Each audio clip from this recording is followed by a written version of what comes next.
तो स्टूडेंट ये आपका जो है ना एक्सरसाइज 1.1 का पार्ट नंबर क्वेश्चन नंबर 6 है। अब उसमें जो तीसरा और चौथा और पांचवा क्वेश्चन है वो आपको मैं कल क्लास में भी समझा दूंगा।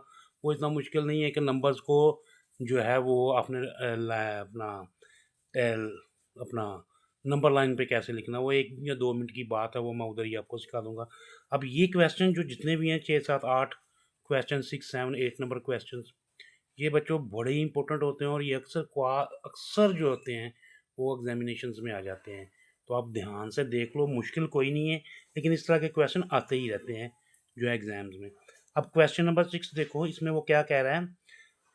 50 whole 3/4 kilogram of rice is to be packed equally 5 whole 1/2 kilogram packets, और फाइंड करना है। पहले नंबर पर क्वेश्चन को अच्छे तरीके से समझ लो, क्योंकि मैं हमेशा आप लोगों को कहता हूँ कि अगर क्वेश्चन को अंडरस्टैंड कर गए तो आंसर करना, उसका आंसर फाइंड आउट करना बड़ा ही आसान हो जाता है। तो इसमें क्या क्या रहा है कि ये जो है ये इतने किलोग्राम राइस हैं और इनको इस तरह से पैक करना है कि एक जो पैकेट है उसकी जो कैपेसिटी है जिसने उसमें चावल आ सकते हैं, वो उसकी कैपेसिटी है 5 whole 1/2। पहले नंबर पे हम क्या करेंगे, पहले देखेंगे कि सिंप्लीफाई करके कि राइस है कितने हैं, फिर एग्जैक्टली फाइंड आउट करेंगे कि पैकेट की कैपेसिटी कितनी है, कि उस पैकेट में कितने चावल, इस एक पैकेट की कैपेसिटी कितनी है, इसमें एक पैकेट के अंदर कितने चावल आ सकते हैं। तो फर्स्ट ऑफ ऑल हमें क्या करना है, हम फाइंड करेंगे कि राइस कितने हैं। Find the rice, find the total rice, total rice. अब क्या है, 50 whole 3/4। ठीक है, इसको अब जब आप सिंप्लीफाई करते होते हो तो आपको पता है कि जो आपका डिनोमिनेटर होता है ये डिवाइजर के साथ मल्टीप्लाई करता है और न्यूमिनेटर को इसको प्लस कर देता है। कैसे, ये 50 × 4 डिनोमिनेटर, और उसके बाद जो आंसर आएगा वो आपका प्लस हो जाएगा न्यूमिनेटर के साथ, और इसके होल के नीचे जो है डिनोमिनेटर क्या है 4। तो जब इसको फर्दर आप मल्टीप्लाई सिंप्लीफाई करोगे तो 54 कितना आ जाएगा, 400, 4 5 20, 200, और ये +3। तो आपके पास फाइनली सिंप्लीफाई होके आपके पास आंसर आ जाएगा 200 को 3 में ऐड कर लो तो 203 और डिवाइडेड बाय 4। ये आपका आपने फाइंड आउट कर लिया कि टोटल राइस कितने हैं। ठीक है, पहले नंबर पे तो टोटल राइस आपने फाइंड कर लिए। अब दूसरे नंबर पे हम क्या चीज़ फाइंड करने वाले हैं कि एग्जैक्टली पैकेट की जो कैपेसिटी है, या एक पैकेट के अंदर कितने कितने वजन का या कितनी कैपेसिटी का जो वो एक पैकेट है। तो क्या है, पैकेट वेट, वेट लिख लो या कैपेसिटी लिख लो, एक ही बात है, वेट ऑफ पैकेट। वो क्या था, 5 whole 1/2। इसको भी ऐसा ही कि जो डिनोमिनेटर होता है वो होल नंबर के साथ मल्टीप्लाई करता है, 5 × 2, और उसके बाद जो ऊपर नंबर होता है न्यूमिनेटर वो उसके साथ ऐड हो जाता है और बाकी नीचे डिनोमिनेटर। अब 5 2 10 और 1, 10 + 1/2। अब फाइनली ये क्या आ जाएगा हमारे पास, 10 + 1 11, 11/2। तो अब हमें क्या पता लग गया कि इस वैल्यू का पता लग गया कि ये टोटल राइस है। अभी ये फ्रैक्शन में हम इसको और सिंप्लीफाई करेंगे, हमें टोटल पता लग गया कि ये हमारे राइस हैं और ये कैपेसिटी है या वेट है उस पैकेट का जिसके अंदर राइसेस को पैक करना है या बंद करना है। ठीक है, अब हमारे पास जो क्वेश्चन आता है, पहला क्वेश्चन आता है how many packets of rice will be packed. ठीक है, कि कितने जो हैं वो हमारे पास पैक्ड होंगे। अब इधर लिख लो 203/4 टोटल राइस, और उसके बाद पैकेट, जो आपका पैकेट है वो कितना है, 11/2। अब इसको रब कर देते हैं, तो इधर हम सॉल्व कर लेते हैं दोनों पॉइंट्स को।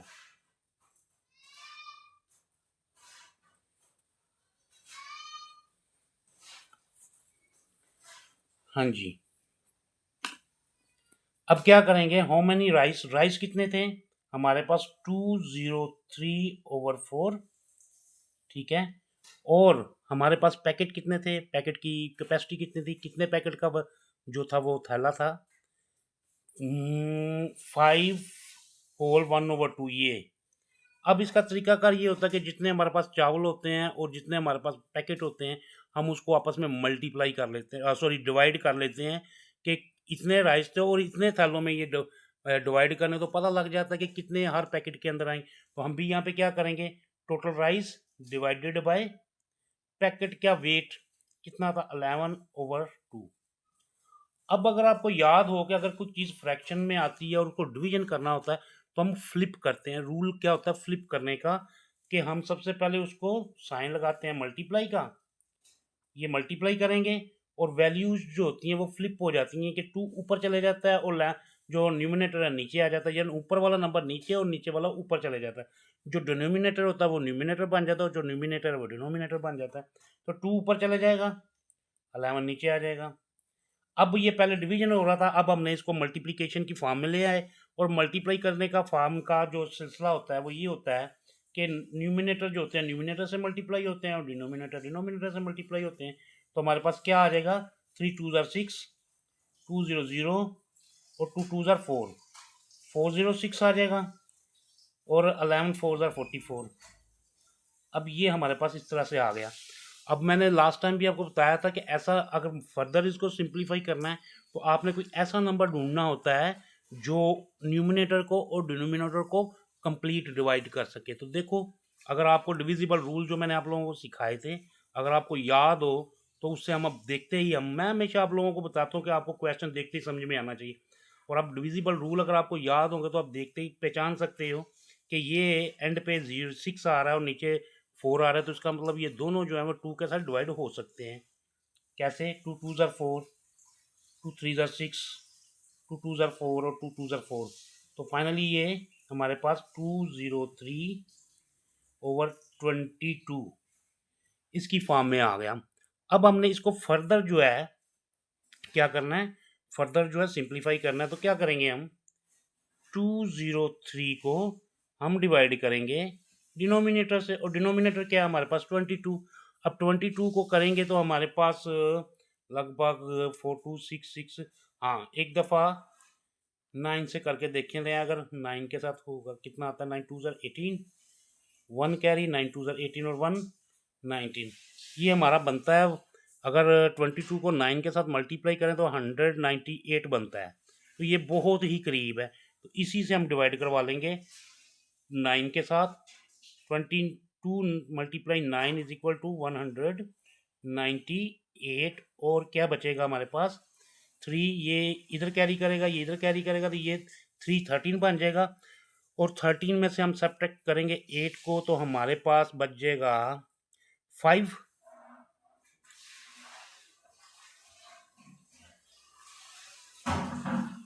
यहाँ पे 5 बच जाएगा। अब इसने इसको कैरी किया था तो ये 10 होगा, तो 10 ने से कैरी किया तो यहाँ पे 9 रह गया। 9 को 9 से निकालेंगे तो 0, इधर भी 0, तो 5 हमारे पास बच जाएगा। अब ये क्वेश्चन में हम कैसे लिखेंगे, क्वेश्चन का आंसर कैसे लिखेंगे कि ये जो हमारा क्वेश्चन होता है ये हमारा होल पे आ जाता है और ये जो डिवाइजर होता है ये हमारा किधर आ जाता है, डिनोमिनेटर की जगह पे आ जाता होता है।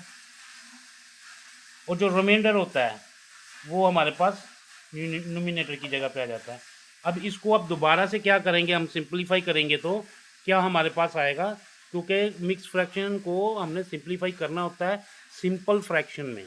तो जब आपके पास होल फ्रैक्शन में आता है, जैसे पहले मैंने आपको बताया था कि डिनोमिनेटर और जो होल नंबर होते हैं वो आपस में मल्टीप्लाई करते हैं और ये आपका जो न्यूमिनेटर होता है ये ऐड हो जाता है।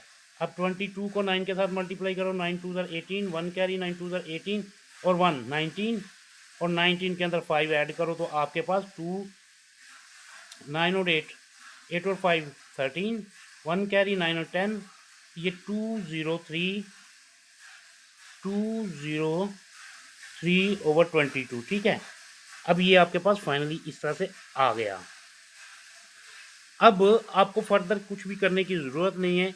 फाइनली आपने एक एडिशन ऐड किया है, लेकिन ये मैंने आपको समझाने के लिए किया था कि फर्दर आप इसको करें भी तो कैसे कर सकते हैं। अब मकसद ये था कि हमने इसको डेसिमल में लेके आना है, और डेसिमल में करने का तरीकाकार ये होता है कि ये तो आपका सिंपल फ्रैक्शन में आ गया। अब सिंपल फ्रैक्शन में लेके आने के बाद हम डेसिमल में लेके आएंगे, फिर ही हमें पता लगेगा ना। अब क्वेश्चन तो हमने 9 निकाल लिया, हमें पता है कि 9 जो है वो पैकेट बनेंगे, लेकिन कुछ बच भी तो रहा है। अब एग्जैक्टली बच कितना रहा है, अब इसको हम फर्दर सॉल्व करेंगे। तो अब ये हमारे पास 5 बचा था, तो हम इधर डेसिमल लगा देंगे, तो डेसिमल के साथ इधर 0 बढ़ा देंगे, तो क्या आएगा, टू टू ज़ार 4, टू टू ज़ार 4, 2 के साथ मल्टीप्लाई करेंगे तो हमारे पास टू टू ज़ार 4, टू टू ज़ार 4, हमारे पास 44 आ जाएगा। यहाँ से हम सब्ट्रैक्ट करेंगे तो 10 में से 6, ठीक है। अब फिर एक दफ़ा 0 लगाएंगे, और कितने से करेंगे हम, लगभग आपका 243, तो 3 टू ज़ार 6, 3 टू ज़ार 6, ये 66 ज़्यादा हो जाएगा, तो इसका मतलब 9, फिर दोबारा जो 22 जो है दोबारा 2 से ही होगा, तो ये हमारे पास ये आएगा, तो आपका बचेगा 6 और 1 16, अभी भी छोटा है। तो लगभग हम मान लेते हैं कि हमारे पास टोटल कितने पैकेट बने, ये 9.22 है, तो अब लगभग 10 के बराबर बन जाते हैं। ठीक है, एक पैकेट पूरा 9 पैकेट बन गए, और कुछ बच गए हमारे 0.22 चावल। तो आपका क्वेश्चन नंबर, इस क्वेश्चन का ए पार्ट जो है उसका आंसर आ जाएगा 9.22, लगभग 10, ऑलमोस्ट। तो ये आपका आंसर आएगा कि 9.22 किलोग्राम जो है वो टोटल चावल होंगे, और थैले कितने बनेंगे अपना, तकरीबन 10, 9 या 9.22, लगभग 10 जो हैं वो आपके पैकेट्स बन जाएंगे। ठीक है, अब नेक्स्ट की तरफ चलते हैं। अच्छा, इसमें आपका नेक्स्ट जो रह जाएगा वो ये रह गया, बी जो रह गया, उसमें वो ये कह रहा है कि 8 पैकेट होंगे, तो जो आपका 5 होल 1/2 का जो वेट का जो कैपेसिटी का जो पैकेट है, उसमें टोटल कितने राइस आएंगे। ठीक है, अब टोटल राइस इधर आप नोट कर लो कि टोटल राइस इन 8 पैकेट्स। अब पैकेट की कैपेसिटी क्या थी, वेट ऑफ पैकेट क्या था, 5 होल 1/2, तो क्या होगा, 5 2 10 और 1 11/2 किलोग्राम। अब 8 की वैल्यू ढूंढनी है, तो 8 को हम क्या करेंगे, कैपेसिटी के साथ मल्टीप्लाई कर देंगे, तो क्या होगा, 8 2 ज़ार, अब इसके नीचे भी तो 1 है, अब ये न्यूमिनेटर के साथ मल्टीप्लाई करते हैं तो 11 8 ज़ार 88, और नीचे 2 1 ज़ार 2।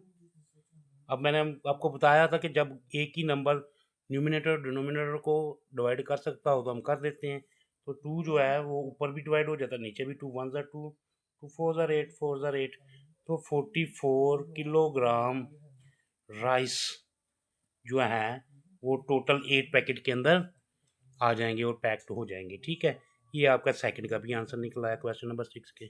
ठीक है, अच्छा फ्रेंड्स, जो हमारा एक्सरसाइज 1.1 है उसका क्वेश्चन नंबर जो 7 है, उसमें क्या कह रहा है वो उसे सुनो और देखो और समझो। To decorate a birthday party, Zara used ribbons of 2 colors. The length of blue color is 15 whole 2 over 3 meters. The length of green ribbon is 4 upon 5 time of the length of blue ribbon. और find क्या करनी है इस question में से दो चीज़ें। ए वाला क्वेश्चन जो है वो ये है कि what is the length of green ribbon, और बी वाला जो क्वेश्चन है find the total length of both ribbons. अच्छा, सोचने की बात ये है कि अगर दो चीज़ें आपके पास हो और उन दोनों को जमा करें तो हमें फाइनल पता लग जाता है कि दोनों की तादाद कितनी है या लेंथ कितनी है। और क्वेश्चन नंबर ए जो है वो कह रहा है कि ग्रीन रिबन की भी जो लेंथ है वो बताओ। अब ग्रीन रिबन की जो है वो लेंथ उसने बताई है कि 4/5 टाइम जो है वो जो आपकी ब्लू रिबन है उसके बराबर है। तो हम क्या करेंगे, ब्लू कलर का जो रिबन है उसको मल्टीप्लाई करेंगे जो ग्रीन वाला रिबन है उसकी कितने टाइम वो बोल, तो हमारे पास आंसर आ जाएगा कि हमारे पास ग्रीन रिबन की लेंथ कितनी होगी। तो सबसे पहले क्या करेंगे हम, फाइंड, अच्छा ये देखें अब हमने फाइंड क्या किया, find the length of green ribbon, length of blue ribbon is multiply how many times जो ग्रीन थी। अब लेंथ ऑफ ब्लू रिबन जो है वो है 15 होल 2/3 और मल्टीप्लाई करेंगे कितनी कितनी दफ़ा है, 4 और 5 टाइम। अब इनको ग्रीन जो आपकी ब्लू होगी ब्लू रिबन और जो कितने टाइम इनको आपस में मल्टीप्लाई करेंगे तो हमारे पास आंसर आ जाएगा कि ग्रीन रिबन की लेंथ कितनी थी। अब ये 15 होल 2/3 को सिंप्लीफाई किया तो हमारे पास आ गया 15 3 ज़र 45, 45 में 2 ऐड किए तो 47, 47/3। अब मल्टीप्लाई करोगे आप किसके साथ, 4/5 के साथ। तो ये न्यूमरेटर न्यूमरेटर से मल्टीप्लाई करेंगे और डिनोमिनेटर डिनोमिनेटर से मल्टीप्लाई करेंगे तो आपके पास आंसर आएगा 188/15। अब 188 को 15 के साथ डिवाइड करोगे आप यहाँ पे तो आपके पास 15 1 ज़र 15, तो 18 में से 15 सब्ट्रैक्ट करोगे तो आपके पास 3 बचेंगे, ये 8 नीचे आ जाएगा और 15 2 ज़र 30 फिर 8 बच जाएगा। अब ये फर्दर डिवाइड नहीं हो रहा तो क्या होगा कि ये जो क्वोशंट है वो होल पे आ जाएगा और जो रिमाइंडर है वो न्यूमरेटर पे चला जाएगा और डिवाइज़र जो है वो डिनोमिनेटर बन जाएगा। तो ये आपके पास ग्रीन रिबन की जो लेंथ होगी वो आएगी 12 होल 8/15। यहाँ तक क्लियर हो गई बात। अब हम इसके बी पार्ट को फाइंड आउट करते हैं, वो कैसे करते हैं, चलिए नेक्स्ट पे चलते हैं। अच्छा बच्चों, अब तुम लोगों को पता है कि हमने ये वाली वैल्यू जो थी वो हमने ढूंढ ली है कि जो आपका ग्रीन वाला था वो रिबन उसकी वैल्यू ये थी। अब जब हम find the total length of ribbon करेंगे, बहुत रिबन एक की तो पहले उसने दी हुई है 15 होल 2/3, ठीक है। टोटल जो होगी हमारी length, total length of both, तो हम क्या करेंगे, ग्रीन की जो है, ग्रीन अपना ब्लू की जो थी वो उसने दी थी 15 होल 2/3 और इसमें हम जमा करेंगे किसकी, ये जो हमने ग्रीन फाइंड आउट, वो ग्रीन की जो फाइंड की थी वो ये 12 होल 8/15। अब सबसे पहला काम हम ये करेंगे कि हम इनकी जो इसको सिंप्लीफाई करेंगे, ठीक है।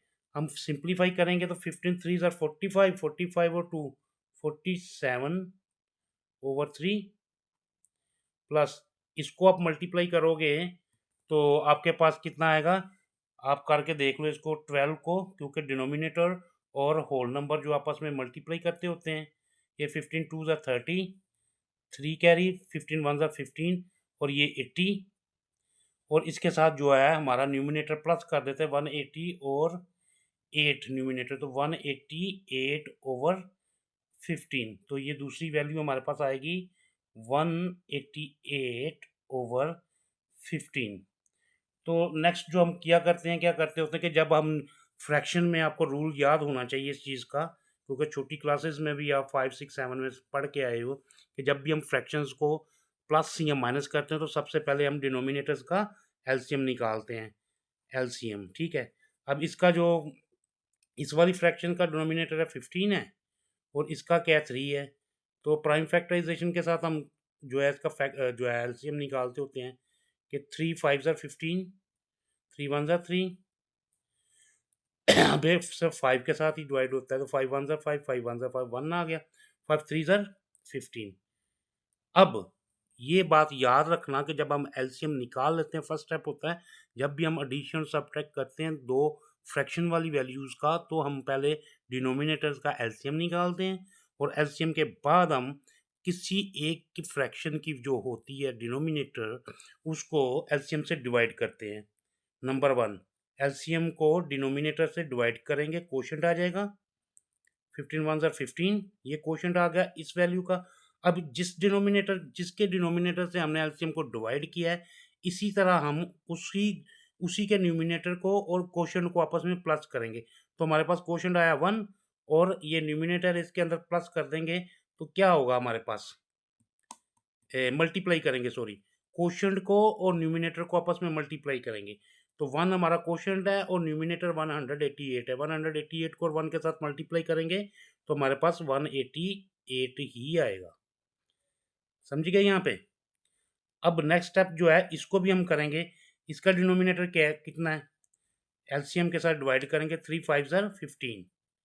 ठीक है, कुछ नहीं बचेगा। अब ये न्यूमिनेटर के साथ मल्टीप्लाई करेगा 47। तो आप यहाँ पे रफ करके देख लो कि 47 जब जो होगा आपका 3 5 के साथ, 5 क्वोशंट आया, क्वोशंट न्यूमिनेटर के साथ मल्टीप्लाई करेगा तो 5 7 ज़ार 35, 3 कैरी होगा और 5 4 ज़ार 20, 22, 5 4 ज़ार 20 और 3 23, ये होगा आपका 235। अब क्या करेंगे हम, इन जो हमारे पास ये वैल्यूज आएंगे इनको आपस में प्लस कर देंगे, डिनोमिनेटर सेम रहेगा। अब यहाँ पे आप इसको प्लस करके देख लो,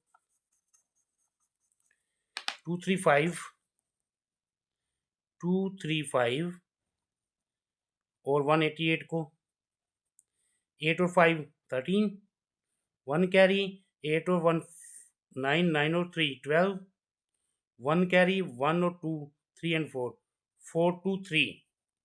आपके पास इन दोनों को ऐड करने के बाद हमारे पास आ गया आंसर 423 और डिनोमिनेटर वही रहेगा। अब एक चीज़ आपको फिर दोबारा से याद करवानी पड़ेगी कि जब भी सिंपलीफाई कर लेते हैं, फ्रैक्शन में आए कुछ भी आ जाता है, तो हम सबसे पहले काम जो है ये रूल में शामिल कर लो कि सबसे पहला काम ये करते हैं कि आप क्या कोई ऐसा नंबर है जो दोनों को डिवाइड कर सके। तो अगर डिवाइड करता होगा तो बेटा हमने कर देना है। तो यहाँ पे देखो कोई नंबर डिवाइड कर पा रहा है? हाँ जी कर रहा है। कौन सा? 3, 3 5 ज़ार 15, 3 1 ज़ार 3, यहाँ से 4 से 1 बचेगा, ये 12 हो जाएगा, 3 4 ज़ार 12 और 3 1 ज़ार 3। तो आंसर हमारे पास आ जाएगा 141/5। अब इधर क्या करेंगे, हम इसको डिवाइड करके देख लेंगे। 141 को हम 5 के साथ डिवाइड करके देख लेंगे तो 5 2 ज़ार 10, कितना बच गया? यहाँ से 4 आएगा, 1 कैरी आ जाएगा और 5 8 ज़ार 40 और 1 आपका रिमाइंडर बच जाएगा। तो आंसर क्या होगा? क्वोशंट जो होता है होल नंबर पे आ जाता होता है और रिमाइंडर जो है न्यूमिनेटर पे आ जाता है और डिवाइजर जो होता है डिनोमिनेटर पे आ जाता है। तो ये हमारे पास आंसर आएगा 28 होल 1/5। ठीक है जी, ये आपके पास टोटल लेंथ निकल के आएगी किसकी? आपके पास टोटल लेंथ निकल के आएगी इसकी 28 होल 1/5 मीटर। ये 12 होल 8/15 मीटर थी ब्लू की लेंथ टोटल, और ये हमारे पास इन दोनों की मिला के क्या आई? 28 होल 1/5।